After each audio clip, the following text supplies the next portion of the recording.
Okay, let's dive into this. Picture this. Someone lies to you flat out during a business deal. But what if that lie has absolutely zero legal consequences? Sounds crazy, doesn't it? Well, today we're going to dig into a really strange little corner of contract law, where what you already know can completely change the game, mattering way more than what someone tells you. So this really sets up this central question, right?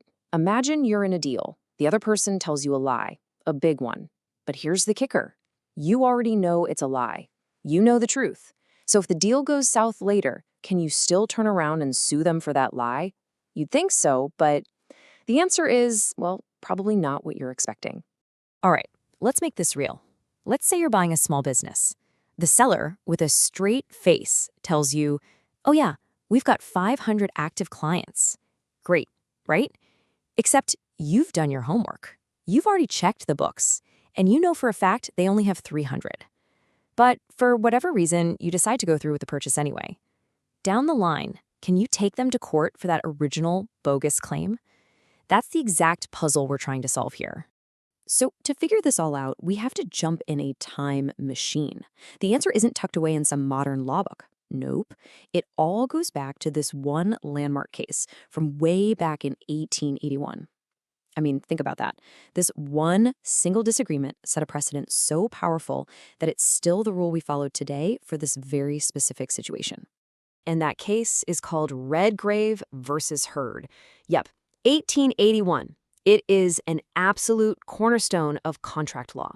And what's just wild to me is that the logic from a Victorian courtroom, wigs and all that, is still what courts use to decide these cases today. So what's the big deal with Redgrave versus Heard? Well, it basically created this huge, overarching rule. Think of it like a legal safety net for anyone who gets tricked in a deal. It's this really broad, protective idea that says, hey, the person making the statement, the responsibility is on them to be truthful. Okay, so the main rule is pretty straightforward. If someone tells you a lie and that lie convinces you to sign a contract, you can almost always get out of it. But here's the part that catches everyone off guard. The law doesn't punish you for being, a little lazy or too trusting. Even if you could have double-checked their story and you just didn't, the law still says the liar is the one in the wrong. Yeah, you can basically boil down the spirit of the rule to this. The law puts the entire burden of being honest on the person making the claim.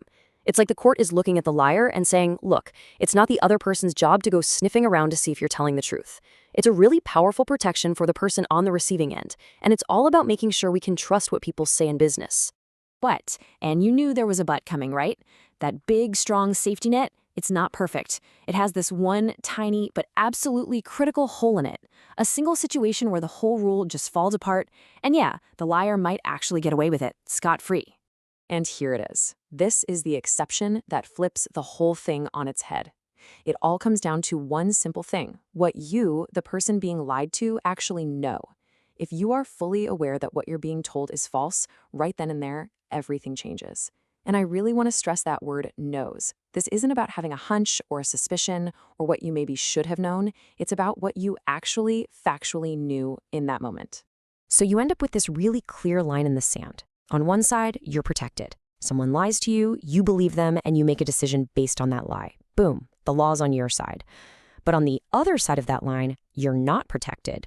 Someone tells you the exact same lie, but this time you know it's garbage. In that case, the law basically shrugs and says, the lie doesn't even matter. Okay, so why? Why does the law draw this line so sharply?